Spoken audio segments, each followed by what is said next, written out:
Jimmy Butler and the Miami Heat are about to have a pretty interesting offseason. Just last year, they were the #1 seeded team in the Eastern Conference, made it to the Eastern Conference Finals, and only needed one win to make it to the NBA Finals. But now, there's a bunch of questions. Should Duncan Robinson be on the team next year? Do they need to trade Kyle Lowry? Is his conditioning up to par for this Heat Nation? And now, PJ Tucker has opted out of his contract. Last season, he was able to average 7.6 points, 5.5 rebounds, and 2.1 assists per game, while shooting 48.4% from the field and 41.5% from downtown. And he played in 71 games.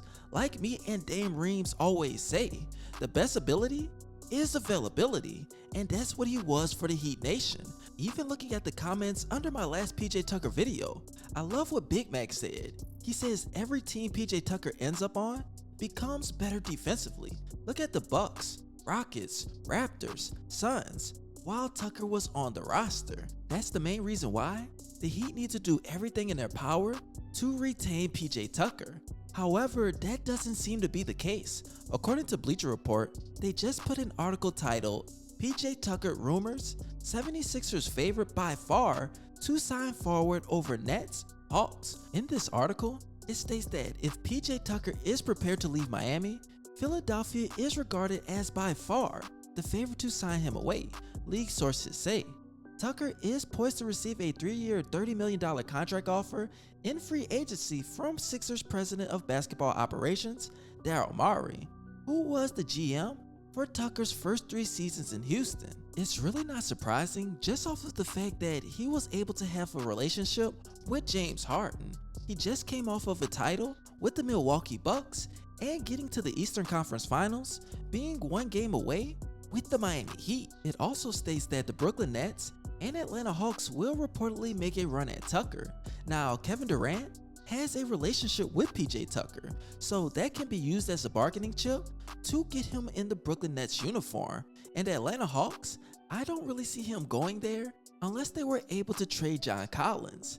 And I would get at least $12–13 million because I will be helping them tremendously on the defensive end. As a part of the Heat Nation, I wouldn't blame him for leaving. He's 37 years old and he can get a multi-year contract with another team.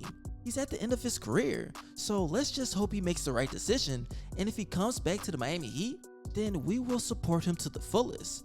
Now, I do have 2 questions, you guys, but first, make sure you follow me on both of my Instagram pages. Once I reach 1,100 followers, I will be giving away an NBA jersey of your choice, and make sure you follow me on my main ScottyIce channel. I'll be putting up different trade scenarios, and it's something that you don't want to miss. Now, the questions that I have for today is 1. Do you think that the Miami Heat will be able to bounce back from the loss of PJ Tucker? Do you think that he will come back to the team?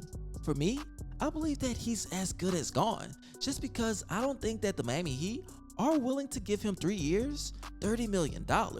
And as far as bouncing back, they still have their main core. With the NBA draft approaching, they need to hurry up and try to put some trade packages together to improve the roster. With NBA free agency also approaching, they can target some 3-and-D guys, but most importantly, that center that they desperately need. PJ Tucker plays the 4, and that's where you guys want Bam Adebayo. So as long as we make the right decisions, then we will be good. Now, the second question that I have for today is do you think that the Miami Heat will be favorites in the Eastern Conference for next season? For me, I believe that they won't be considered the favorites because we know how the media is. The Miami Heat are underdogs, but they shouldn't be favored over the Boston Celtics. They shouldn't be favored over the Brooklyn Nets. The only team that I can see competing with them next season is the Milwaukee Bucks. And I'm not saying this to push the buttons of the Celtics fans, but I'm just saying, I think that with a healthy team, with a little bit of roster reconstruction, the Heat will be back in the Eastern Conference Finals, guaranteed. But you guys let me know what you think in the comment section. Don't forget to smash that like button, smash that subscribe button, and as always, this your boy ScottyIce, aka Baby Brian, and you already know, I'm out.